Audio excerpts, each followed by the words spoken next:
Assalamualaikum warahmatullahi wabarakatuh. Perkenalkan, nama saya Deda Rifadah. Saya kuliah di Universitas Muhammadiyah Sukabumi, program studi Pendidikan Bahasa dan Sastra Indonesia. Pada kesempatan kali ini saya akan memaparkan mengenai pokok pemikiran dari Tuti Herati, sang pejuang dan pemikir feminis. Sebelum sampai pada pokok pemikirannya, ada baiknya kita tahu dulu siapa itu Tuti Herati.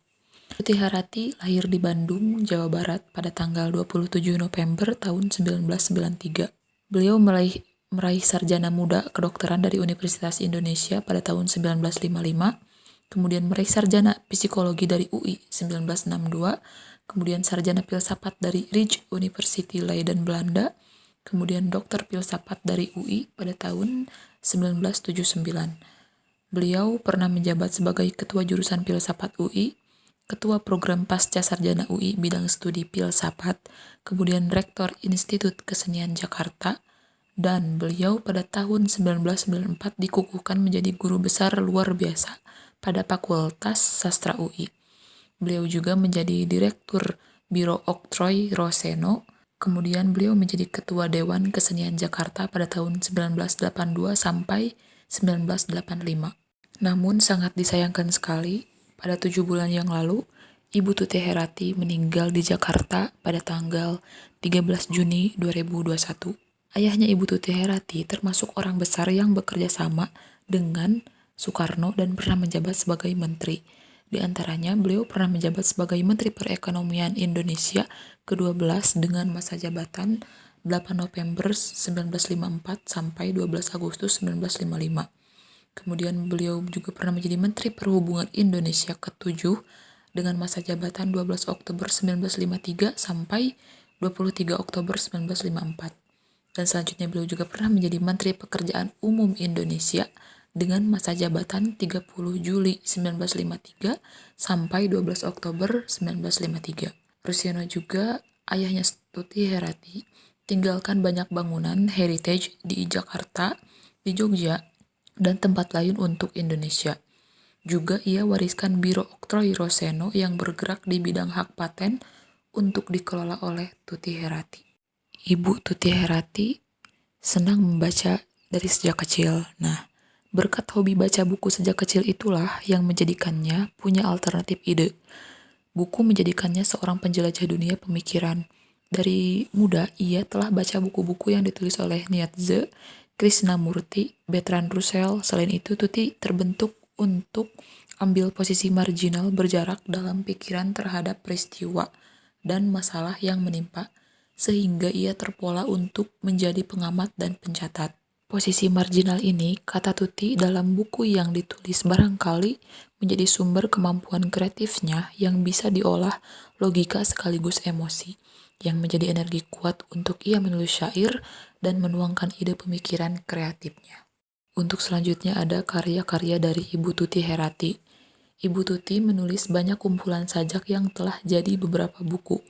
Sajaknya pertama kali dimuat di majalah sastra bergengsi bernama Horizon dengan mendapat ulasan dari Subagio Sastrowardoyo. Di antara karyanya, berikut adalah buku kumpulan sajaknya diterbitkan Pustaka Jaya tahun 1971 berjudul Sajak-Sajak 33.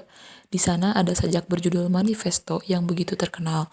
Kemudian ada Mimpi dan Pretensi, kemudian ada Aku dalam Budaya, kemudian ada Wanita Multidimensional, kemudian ada Calon Arang, Kisah Perempuan Korban Patriarki, kemudian ada Seserpih Pinang Sepucuk Sirih, dan ada Antologi Puisi Indonesia, kemudian ada 9 Kerlip Cermin. Ibu Tuti turut membantu jurnal perempuan pada tahun 1996 bersama Gadis Arifia, Ratna Syafrida Dani, dan Asikin Arif. Mereka menjadikan jurnal perempuan tersebut sebagai media perempuan feminis yang sangat penting di masa itu dan di masa selanjutnya. Kemudian ada keterlibatannya di masa awal PAN, Partai Amanat Nasional. Kemudian keterlibatan di urusan politik lainnya adalah di Suara Ibu Peduli bersama murid-muridnya. Untuk semua kontribusinya di bidang seni dan budaya, Ibu Tuti mendapat penghargaan dari pemerintah Belanda dan Perancis.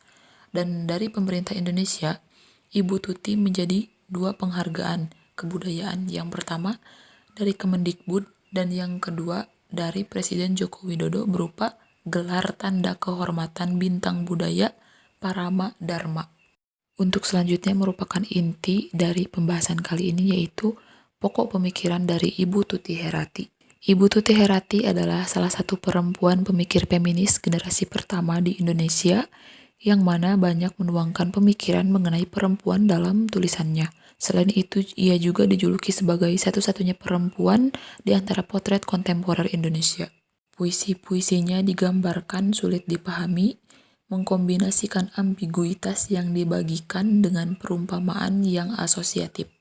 Gayanya yang menggunakan ironi dalam menggarisbawahi kedudukan rendah perempuan di masyarakat patriarkal yang membuat puisinya berbeda dengan penyair lainnya. Pada salah satu puisi yang berjudul Manifesto, nampak dengan sangat jelas bahwa beliau ingin menuntut semua laki-laki ke pengadilan, dan ia tuangkan dalam penggalan puisi berikut. Aku tuntut kalian ke pengadilan tanpa pihak yang menghakimi.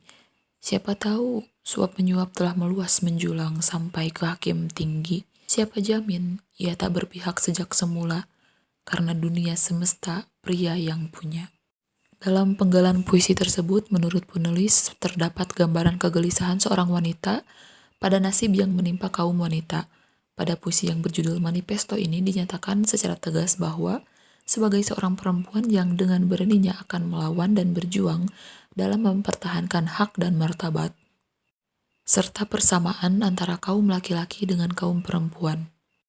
Laki-laki seringkali bertindak bak seorang dewa yang mampu menguasai alam dunia, sehingga perempuan dijadikan sebagai objek bagi mereka.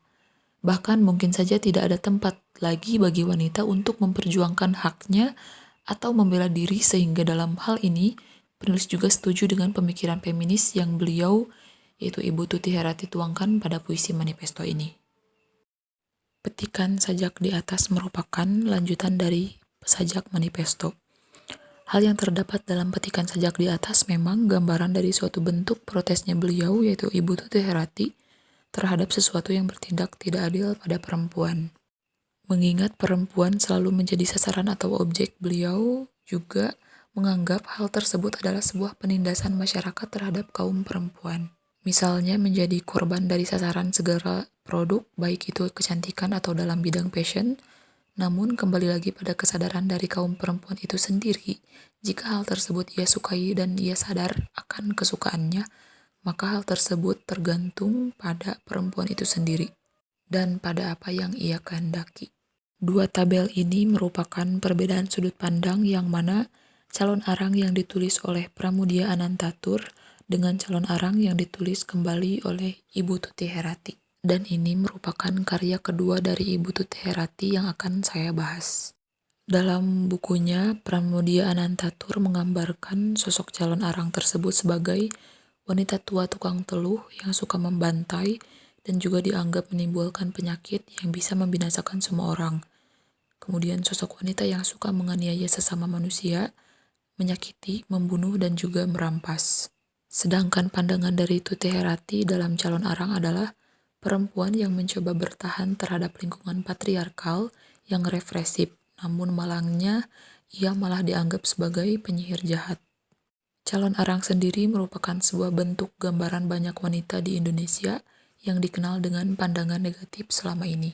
Sama dengan apa yang ditulis oleh Ibu Tuti Herati, gambaran wanita dalam calon arang ini hanya saja yang membedakan dengan apa yang ditulis oleh Pramudia Anantatur.